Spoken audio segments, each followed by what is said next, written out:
Баршаңызға қайырлы күн достар. Келе жатқан Наурыз мерекесі құтты болсын. Әрбір отбасына бақыт береке алып келсін. Осы видеода Наурыз көженің жасалу жолыны өз рецептіммен көрсететін боламын. Видеоны соңына дейін қарап, пікір қалдырыңыздар.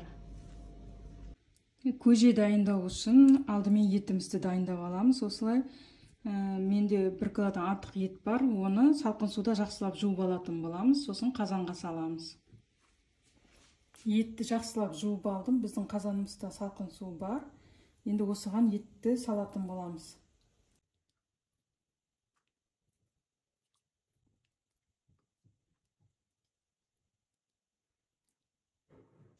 Етті қазанға салғаннан соң отты жағатын боламыз. Сосын бір қайнап шыққан соң тұзын саламыз.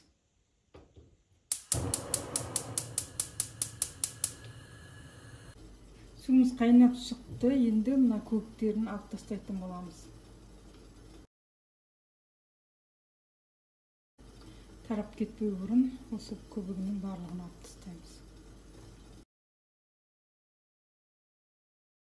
Сол кезде біздің сорпамыз тынық болып шығады. Осы көбігін алып болып тұзды саламыз. Қазір енді тұзын салатын боламын. Мен жарты ас қасықтан көбірек салдым. Сосын тұзыны көріп, қайнап шыққан соң тұзыны көріп, аз болса тағы саламыз, болмаса осылай қайнай беретін болады. Көжеге қосылатын заттарымыз ақ фасол, сосын жартылай түйілген жүгері, міне осындай болады. Күріш, картошка және мейіз. Осыларды рет-ретімен салып пісіретін боламыз. Алдымен мына фасолымызды жақсылап жуып, бөлек ыдыста пісіріп алатын боламыз. Жуылған фасолымызды осылай суда қайнатып пісіріп аламыз.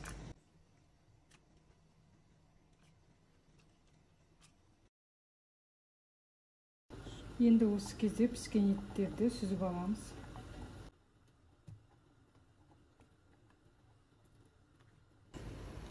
Қазір енді жүгерімізді жақсылап жуып, қазанға салатын боламыз. Біздің етіміз піскенше 1,5 сағат уақыт өтті. Сол аралықта біздің суымыз тартылып қалған болатын. Енді оның үстіне біз ыстық су құйып, қазандағы суымызды көбейтіп алдық. Енді оған біз тағы да тұз қосатын боламыз. Енді осы кезде біз жүгерімізді саламыз. Біздің көжемізге ерекше дәм беретін осы жүгері болады.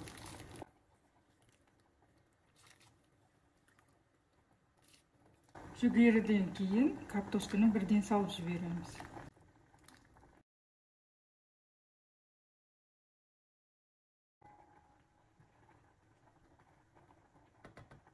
Картоп осы кезде шамамен 20 минуттай қайнайды. Содан соң барып күрішті жуып қазанға саламыз.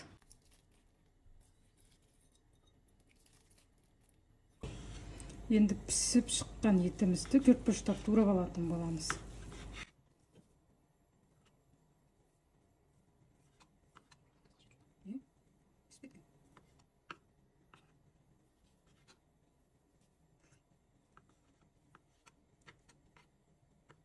Барлық етті төртбұрыштап турап алатын боламыз. Үлкен кішілігіне енді өз қалауларыңыз бойынша турайтын боласыз. Біздің көжеміз де дайын болып қалды. Енді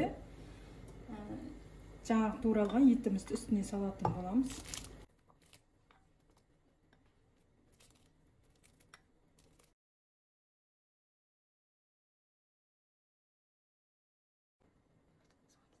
Енді фасолымызды саламыз.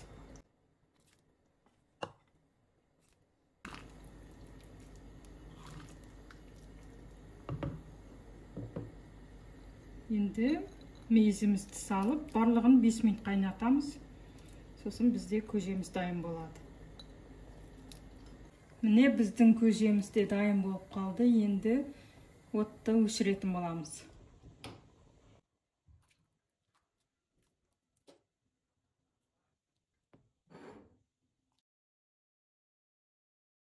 Енді осы көжені бөлек ыдысқа салып, 10-15 минут суытатын боламыз. Сосын барып айран қосамыз.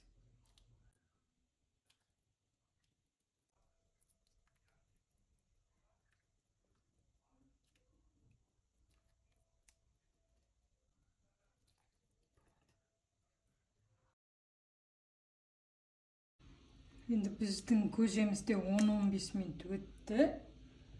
Осы кезде біз айранды қосатын боламыз.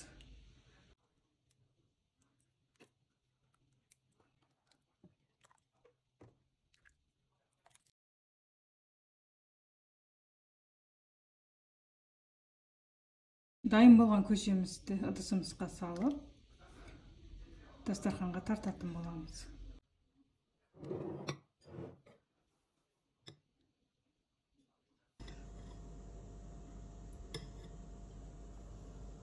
Міне достар, біздің көжеміз осындай болып шықты. Өте дәмді болады. Жасап көріңіздер.